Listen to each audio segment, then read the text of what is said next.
From small villages in sub-Saharan Africa to the bustling cities of the Asian subcontinent, from Latin America to China and Eastern Europe, people everywhere are striving to improve their lives.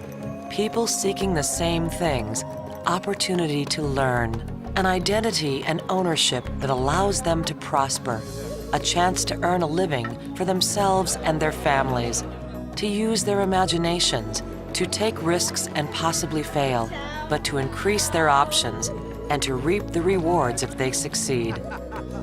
Join us now to see what can happen when ordinary people have the tools to help themselves.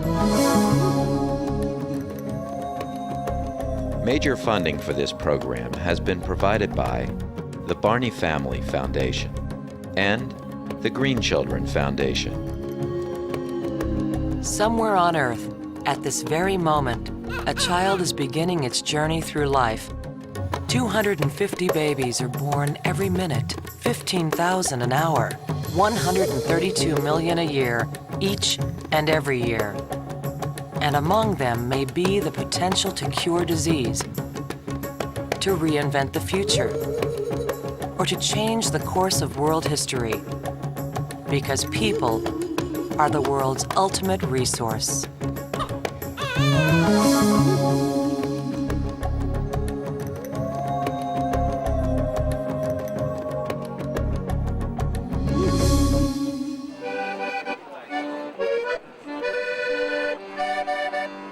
Sometimes miracles occur in the most unlikely places. This small country has been dominated by its neighbors and denied freedom for most of its history. In the center of its capital, Tallinn remains one of the best preserved medieval cities in Northern Europe, a testament to what can be created through free trade.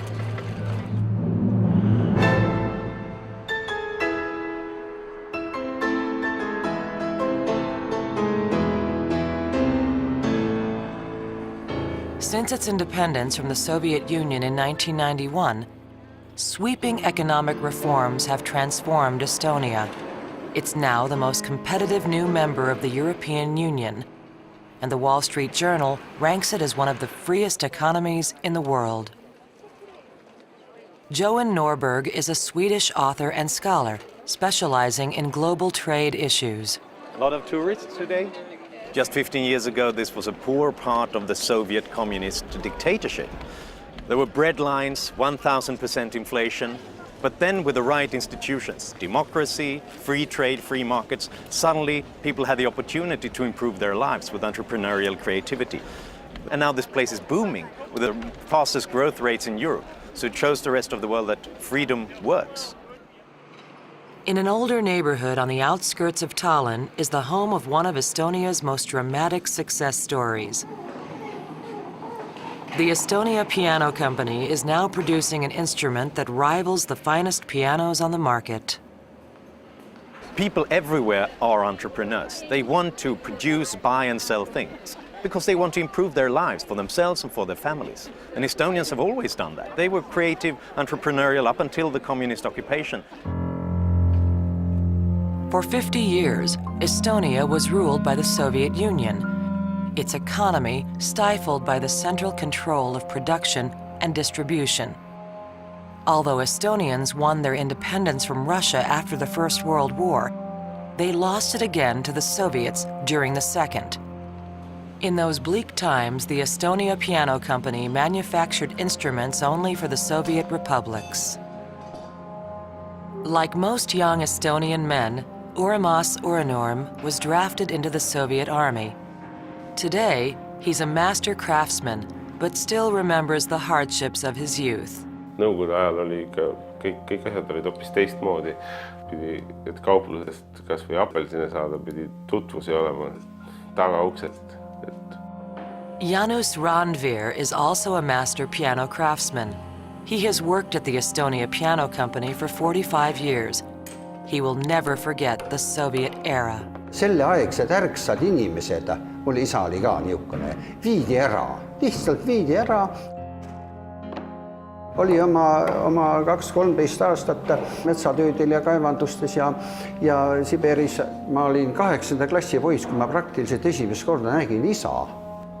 For a company here in Estonia, before the reforms, they were stuck in a planned economy. It was impossible for them to get the kind of goods, the supplies that they needed.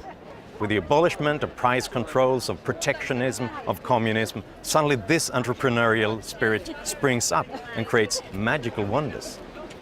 But even with Estonia's new independence and the eventual success of painful economic reforms, the Estonia Piano Company and its craftsmen remained trapped in the past. For 40 years, they had built pianos exclusively for the state. Standards were low, but it was a steady business. They were forced to buy most of their materials from within the Soviet Union, and they could only sell pianos within the Soviet Union. There was no competition, no incentive. Me olime ikka vahepeal ikka päris põhjas. Tegime vanu klavereid ja oli vaja hoida töölisi. Vene turg äkki kadus ära. The instruments were sturdy, but hardly world-class.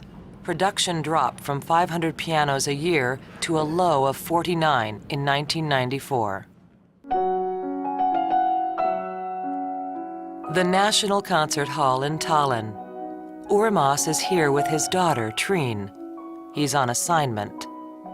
Indrek Laul, concert pianist and graduate of the Juilliard School of Music, is practicing for a performance.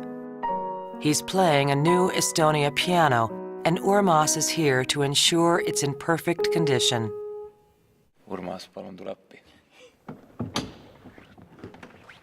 But Indrek Laul is not just any concert pianist. As a young man in Estonia, he worked at the piano factory, demonstrating new instruments for customers. As the company continued to struggle and the value of its shares continued to drop, Indrek bought as much stock as he could. In 2003, he gained controlling interest in the troubled company. He's now its president. When he took over, his daunting task was to keep the company alive. His answer was quality.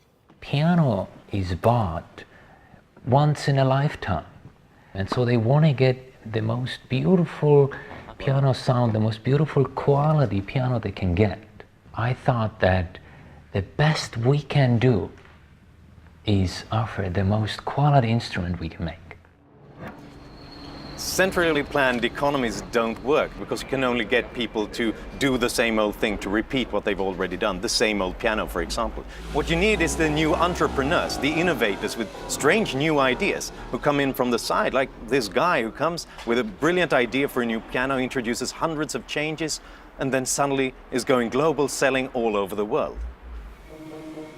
Today, the Estonia piano benefits from the finest quality imports and techniques from around the world. Wood for the soundboard comes from the cold climates of Switzerland and Austria. Slow-growing trees make narrow rings that help carry the sound. Keys are carved from spruce, making them light and sensitive. The keys are the driving force of the piano action, which is imported from Germany.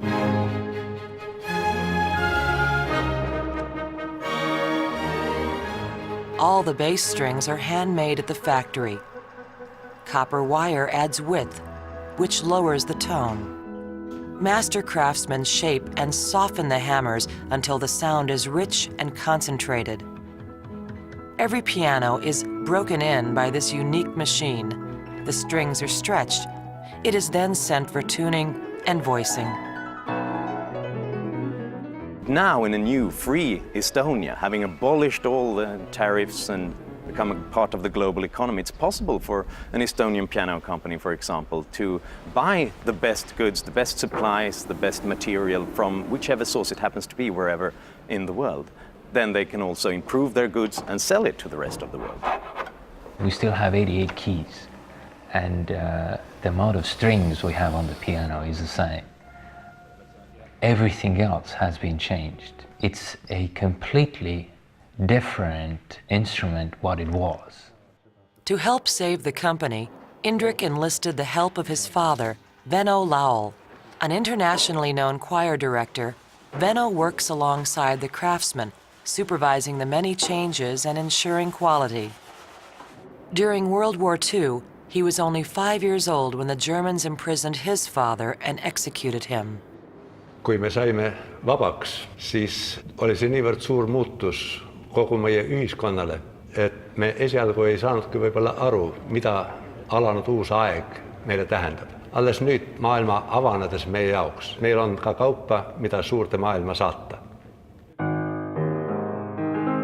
Estonia pianos are now sold worldwide and rank close to Steinway in quality at about half the price. We can clearly see that the great benefit of free trade is cheaper goods, which means that consumers, they gain from it. But we often forget that the workers also gain so much. Estonia klaver on sellepärast nii hea, et ta on tehtud käsitööna. Sellepärast, et mina teen selle klaveri.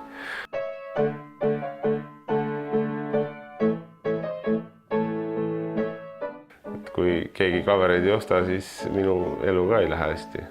Et loomulikult on see hea, kui Estonia klaverid müüakse igal pool maailmas, sellepärast, et siis palgapäev on hea päev ja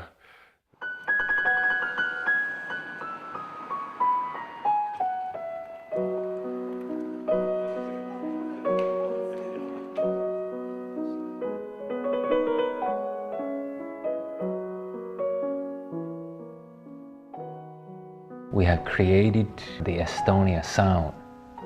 It's like no other piano sound you can find.